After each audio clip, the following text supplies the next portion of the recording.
Right now, as you are watching this, somebody is sitting on a trade that looks completely insane. 11,000 contracts. Betting gold goes to $20,000 by December 2026. Not $5,500, not $6,000, not even $8,000, $20,000 per ounce. Gold is sitting around $5,000 right now. That is the current price as of this week. For this trade to pay off, gold needs to nearly quadruple in the next 10 months. And you know what the strangest part is? They are still building the position. Even after the January 30th crash that wiped 12% off gold in a single day, even after the whoosh shock rocked the entire precious metals market, even after silver had its worst single day since 1980, they are still adding contracts. And while every retail investor was watching silver fall off a cliff, something happened on the other side of the market that Wall Street has not explained. The United States government quietly made a move with silver that has never happened before in modern American history. When I connected those two dots, the $20,000 gold bet and the government silver move, I understood what is actually coming. Stay with me, because this one will fundamentally change how you think about both metals. Let me take you back to January 29th, 2026, because what happened over those 48 hours is the key to understanding everything. Gold hit $5,602 per ounce, an all-time high. Silver was above $121. Both metals were up over 30% in January alone. That is not a rally, that is a parabolic explosion. Then on January 30th, in a single trading session, it all collapsed. Gold dropped 12%. Silver crashed 31.4%. Its worst single day since 1980. In one session, gold and silver erased roughly $7 trillion in combined market value. $7 trillion in a single day. The story the mainstream media told you was simple. Trump nominated Kevin Warsh as the next Federal Reserve Chair. Warsh is a known monetary hawk. Markets panicked. Gold sold off. Case closed. That explanation is not wrong, but it is radically incomplete. Here's what actually happened under the surface. Starting December 26th and December 30th, the CME exchange had already raised silver margin requirements by 50%.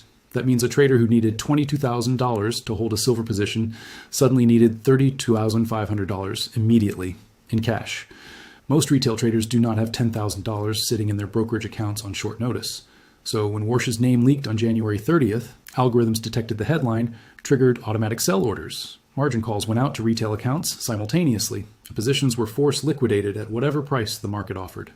No choice, no timing, automatic. The machine sold for them at the worst possible price. Now here is the detail that Kevin Grady, a veteran CME floor trader with 30 years of experience, said publicly. It seems to me that maybe there were some big stops placed below the market. They went for those stops and got the stops, which just exacerbated that move. But it's insane. Real traders are just looking at this like, how are we supposed to trade this? He was not speculating about manipulation. He was describing mechanics. When algorithmic systems detect massive leverage in overbought territory, they go hunting for stops. And on January 30th, they found them. But here's what I want you to notice. At 1:45 p.m. EST on January 30th, the Warsh announcement hit. Silver had already fallen 27% before the official announcement. The market had already been in free fall. The nomination was not the cause. It was the accelerant on a fire that was already burning. And while retail watched their positions get liquidated, JP Morgan accepted delivery of 633 silver contracts at the exact market bottom, 3.1 million ounces, at the lowest price of the day. Perfect timing, every single time. Now let me explain the trade that should have every serious investor paying attention. As gold was still in free fall after hitting $5,600, somebody started quietly accumulating, not buying gold, not buying silver, buying December 2026 call spreads with strikes at $15,000 and $20,000. A call spread means you are buying the right to profit if gold goes above $15,000, while capping your gain at $20,000. The structure reduces your premium. Lower cost, defined risk, defined reward. By this week, that position has grown to approximately 11,000 contracts. Akash Doshi, the global head of gold and metal strategy at State Street Investment Management, one of the largest institutional asset managers on the planet, described them as cheap lottery tickets. Now, I want you to think about that phrase for a moment. Cheap lottery tickets. When one of the biggest asset managers in the world calls something a lottery ticket, it means two things. One, the trade is far from current prices. Two, the people making it are not stupid. They know the odds. They are doing it anyway, because the potential payoff justifies the cost. For this trade to expire in the money, gold needs to nearly quadruple from $560 to $15,000 by December. That sounds impossible. 3 months ago, anyone who told you gold would hit $5,600 in January 2026 would have been laughed out of the room. And this is not retail money chasing a dream. Retail does not build 11,000 contract positions in deep out-of-the-money call spreads. That is institutional capital. That is someone with a specific thesis, a model, a conviction. The Bloomberg headline this week confirmed the position has continued building even after the crash. These traders are not scared. They are loading up. So, what is the thesis? What does someone know at $5,060 gold that justifies betting on $20,000 by December? I'm going to show you 4 reasons. And when you hear all 4 together, the trade does not look crazy anymore. Reason 1, the debt math does not work at any interest rate. The United States national debt is currently at $38.63 trillion and climbing at roughly $8 billion per day. Interest payments on that debt are about to cross $1 trillion annually. That is more than the entire defense budget, more than Social Security increases. The Congressional Budget Office says interest is now the single fastest growing federal expense in the country. Here is the critical number. The U.S. Treasury must refinance approximately $9.2 trillion in maturing debt during 2026 alone, not new borrowing, just rolling over existing debt at current interest rates. At 4% to 5% on $9 trillion, the interest cost becomes mathematically unmanageable without either enormous growth or currency debasement. This is why those 11,000 contracts exist. They are not betting on gold. They are betting against the dollar's ability to maintain its value while carrying this debt load. And historically, that bet has never been wrong. Every fiat currency that has faced debt levels at this percentage of GDP has eventually been debased. Every single one. Reason 2, Kevin Warsh is coming and the market misread him. When Warsh was nominated on January 30th, markets assumed hawkish Fed chair equals lower gold. That is the conventional reading. But look at what Wells Fargo, the Council on Foreign Relations, and the Hoover Institution all noted this week. Warsh's actual position in 2026 is far more nuanced than his 2011 reputation. He's arguing for lower short-term rates while also reducing the Fed's balance sheet. A smaller balance sheet with lower rates creates a steeper yield curve, which is historically one of the most bullish environments for gold. Morgan Stanley's chief economist noted in a recent research memo that fundamentally nothing will change materially under Warsh in the near term. The Fed is a committee. The debt is the debt. The incentive to suppress real rates does not go away because the chairman changes. And Warsh's Senate confirmation hearings begin in March 2026. Market volatility around those hearings will be significant. Reason 3, 22, central banks are still buying and not telling anyone. The People's Bank of China just extended its gold purchases for the 15th consecutive month in January 2026. That is 15 straight months of buying, through the January crash, through the recovery, through all of it. And here's the detail that does not get enough attention. In 2025, more than 50% of all central bank gold buying was unreported. Secret purchases. Governments adding to reserves quietly and only disclosing months later. Poland bought 102 tons last year for explicit national security reasons. India, Turkey, Singapore all increasing. Central bank demand exceeded 1,000 tons in 2025. When the buyers are not speculators, but sovereign nations, nations with 50-year planning horizons and no margin calls, they do not panic sell at $4,900. They buy more at $4,900. Reason 4. Implied volatility is screaming. This is the detail most retail investors miss entirely. After the January crash, implied volatility on far out-of-the-money gold calls, the $10,000, $15,000, $20,000 strikes expanded dramatically. That means the options market is pricing in the possibility of extreme upside moves. Not a 10% or 20% rally. The kind of move where gold trades based on fear, on capital flight, on a loss of confidence in the system itself. The options market, the most forward-looking instrument we have, is telling you something the spot price is not. When implied volatility lifts across the entire far upside options chain, the market is not predicting the exact price. It is saying the distribution of possible outcomes has a fat tail to the upside. And right now, that tail is very, very fat. Now, I want to show you the second half of this story. The piece that the mainstream media almost completely ignored. While everyone was transfixed by the gold crash, the silver crash, the war shock, a completely separate and enormously important policy action was already in motion. On November 7th, 2025, the U.S. Geological Survey finalized its 2025 critical minerals list. They added 10 new minerals. And for the first time in the modern history of this country, silver was included. Let me say that again. Silver has never before been on the U.S. critical minerals list. Not during the Cold War, not during the 2011 price surge, not ever. Now silver sits alongside lithium, cobalt, uranium, rare earth elements, materials deemed essential to U.S. economic and national security. This is not symbolic. This is legally structural. Critical mineral designation mandates government focus on securing domestic supply chains. It triggers expedited permitting, subsidies, tax incentives for production, and most importantly, strategic stockpiling. The Defense Logistics Agency manages the National Defense Stockpile. Congress appropriated $2 billion for fiscal year 2025, specifically to expand it through critical mineral purchases.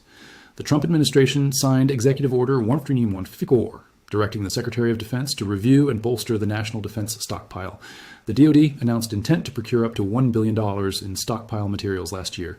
Silver is now on the list. The funding is appropriated. The legal framework exists. The executive orders are signed. What does not exist yet is the actual silver stockpile, because as of today, the U.S. government holds virtually zero strategic silver reserves. The last strategic silver reserves were sold off through the 1990s. That means the U.S. government is about to become a brand new buyer in the global silver market.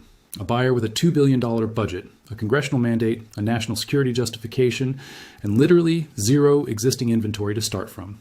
And here is why that matters so much right now. The U.S. imports between 67% and 80% of its silver supply each year. And the single biggest factor in global silver refining just changed. On January 1st, 2026, China implemented new export controls on silver. Not a ban, a licensing system. And the requirements are designed to strangle supply. To qualify for an export license, a company must have an annual production capacity of at least 80 tons, a credit line of 30 million, and a proven export record from 2022 to 2024. China released a list of 44 approved companies. 44. Out of hundreds of refiners and exporters that previously shipped silver internationally. China controls between 60% and 70% of global refined silver supply. A partial restriction on that supply creates an immediate global shock. Not eventually, immediately.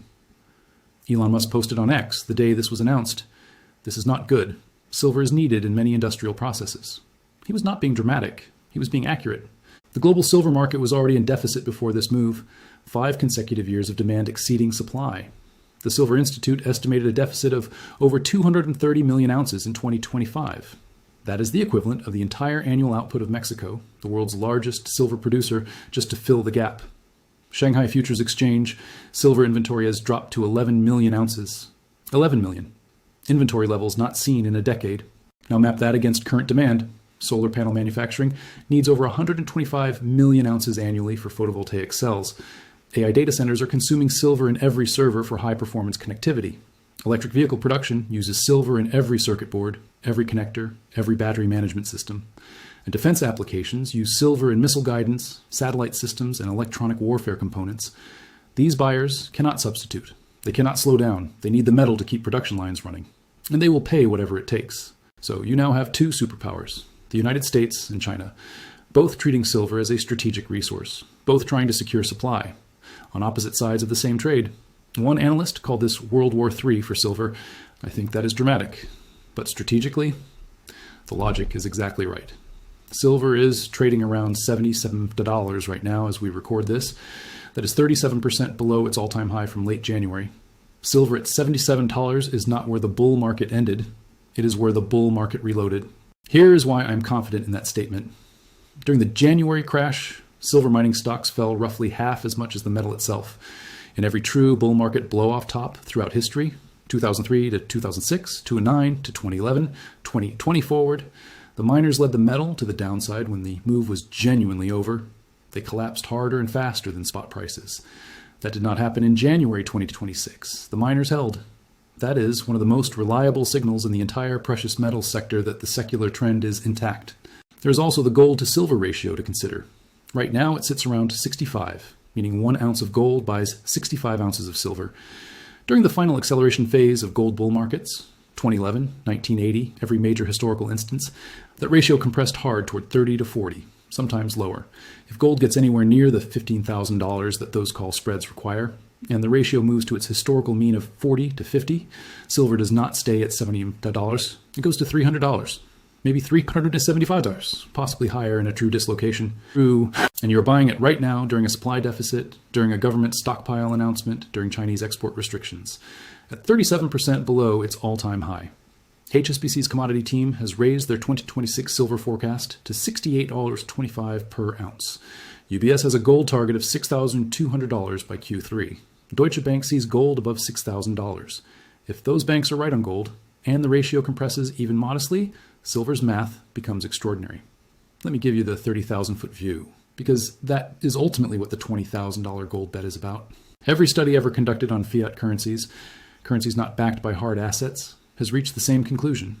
Every single one, without exception. They eventually get debased to zero. Now, I am not predicting the dollar goes to zero. Neither are the institutions building those call spread positions.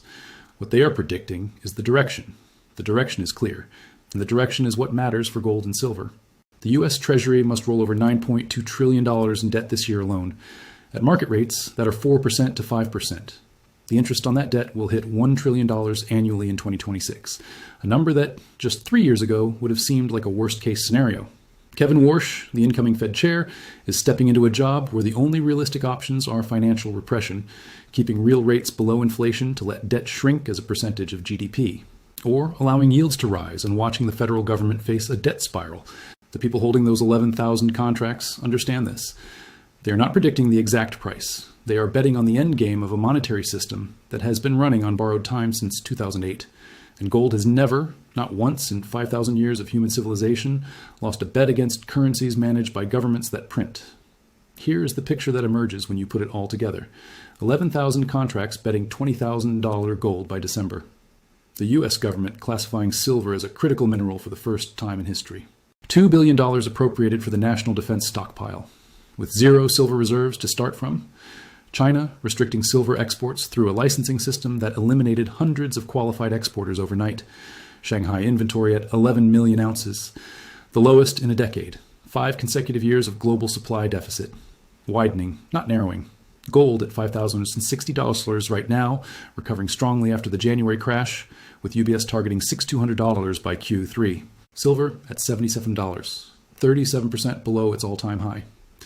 During a supply crisis, with a new government buyer entering the market, the Warsh confirmation hearings beginning in March, market volatility certain, and an options market that is telling you, through implied volatility data, that the upside tails are getting fatter. Not thinner. This is not one catalyst. This is not one trade. This is a convergence of monetary policy, geopolitical strategy, industrial demand, and sovereign accumulation that has never fully aligned like this before. I want to be absolutely clear about what I am doing here. I'm not telling you to buy gold. I'm not telling you to buy silver. I'm not giving you financial advice of any kind. What I am doing is showing you the data, public data. Bloomberg confirming 11,000 contracts. The USGS finalizing the critical minerals list on November 7th, 2025. The DoD's $1 billion stockpile announcement. China's 44 company-approved export list effective January 1st. These are documented facts. Government records, exchange filings, institutional research. The question is what you do with the information. Because here's what I know from studying financial history. The people who understand what is happening before the mainstream does are not the loudest voices on the internet. They are the ones quietly building 11,000 contract positions in deep, out-of-the-money gold calls while everyone else is panicking after a crash. They are the ones who read the USGS critical minerals announcement in November and immediately understood what zero U.S. silver reserves, plus a new legal mandate to stockpile means for price discovery. They are the ones who looked at China's 44 company export list and calculated the supply shock before it hit the headlines. Wall Street knows something. The U.S. government knows something. China knows something. And now you know it too. If you want to understand what is actually happening inside the financial system, not the narrative, not the talking points, but the real data behind the headlines, subscribe right now. Hit the bell. We publish when the story matters, not when the algorithm wants us to. Drop a comment below. Are you watching gold or silver more closely right now? And if you know someone who needs to see this information, share this video with them directly. Most people have no idea the U.S. government just became a new silver buyer with a $2 billion budget and zero existing inventory. Most people have no idea about the 11,000 gold contracts sitting in the December options chain. Now you do. Stay sharp.